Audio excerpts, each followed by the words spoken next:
တော့စာအုပ်ကလေးရှုပ်ပေးဖြစ်ပါတယ်အဲ့လိုမျက်နှာဖုံးလေးကပ်ပြီးတော့ရှုပ်ပါမယ်ရှုပ်ပြီးအပေါ်ကအနားလေးလှပဖို့အတွက်ဒီအစိမ်းကလေးနဲ့ကပ်လိုက်ပါမယ်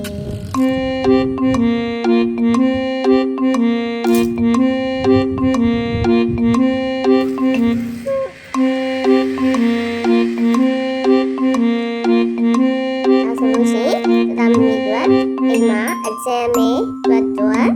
ဒီရှင်မှာပဲသုံးကျောင်းမှာသုံးရင်လေသုံးလို့ရပါတယ်ဒါဆိုလို့ရှိရင်အနားလေးတက်လိုက်တဲ့အတွက်ခိုင်ခန့်ပြီးလှပတဲ့စာအုပ်လေးကိုရရှိပါပြီ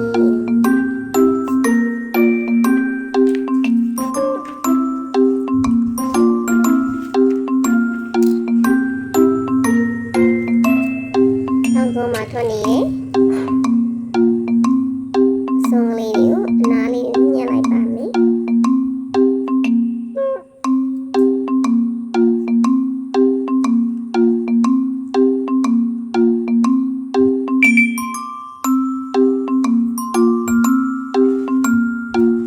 ဒါတော့ကိုရှန်နီရဲ့စာအုပ်ကမသုံးပြတဲ့စာရွက်ကလေးတွေကိုစုစည်းပြီးတော့သမီးလေးအတွက်ပြန်ရှုပ်ပေးရမှာဖြစ်ပါတယ်ဆိုလို့ရှိရင်သုံးလို့ရပါပြီ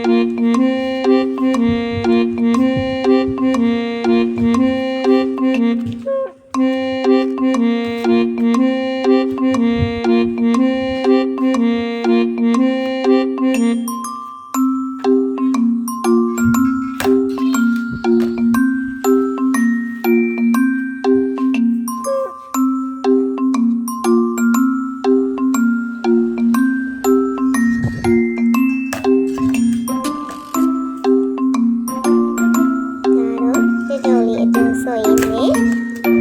ကိုရှင်